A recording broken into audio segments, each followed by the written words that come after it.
Guys, आप लोगों का स्वागत है मेरे यूट्यूब चैनल पे।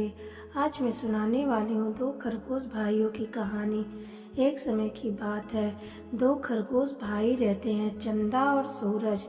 दोनों सबसे छुप के रहते हैं, वो कहीं भी जाते नहीं हैं, ना इधर उधर घूमते हैं, बस हमेशा अपने घर के आजू बाजू ही घास खाते रहते और छुप कर रहते।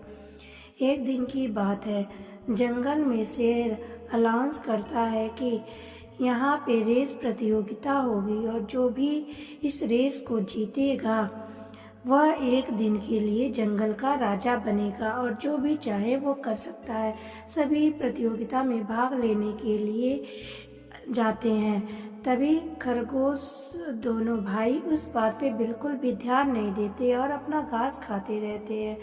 तभी एक लोमड़ी वहाँ से जाती है और खरगोश भाइयों को देखती है। तब वो कहती है कि तुम लोगों को मैंने पहले तो यहाँ कभी नहीं देखा, तुम लोग रेस में भाग ले लो और मुझे विश्वास है कि तुम दोनों जीत जाओगे। तब खरगोश कहते हैं कि अरे नहीं नहीं, हम नहीं लेंगे, वो शेर मेरी माँ को खा लिया था, तब से हम छुप कर ही रहते हैं, हम किसी से मिलते जुलते नहीं हैं। लोमड़ी कहता है कि मेरे पास एक तरकीब है, अगर तुम यह रेस जीत जाओ तो राजा से कुछ भी मांग सकते हो और मुझे तो लगता है तुम दोनों ही रेस जीतोगे। मेरी बात मानो और मेरे साथ चलो, तुम लोग रेस जरूर जीतोगे।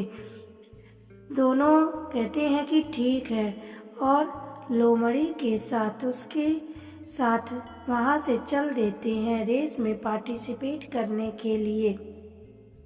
जब दोनों भाई रेस प्रतियोगिता के पास जाते हैं तब शेर आता है और कहता है अरे इन दोनों को तो मैंने कभी नहीं देखा।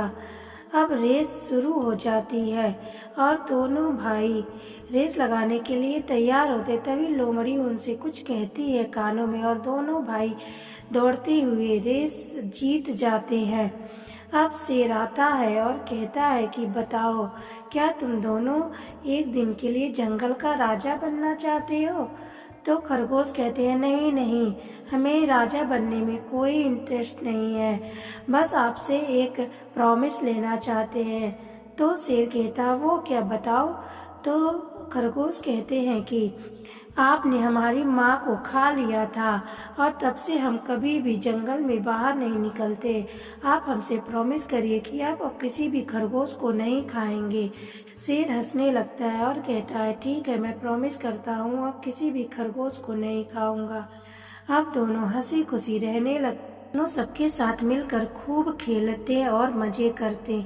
अब दोनों को बहुत ही मजा आने लगा था। अगर ये कहानी अच्छी लगी हो तो लाइक, सब्सक्राइब और शेयर करें। धन्यवाद।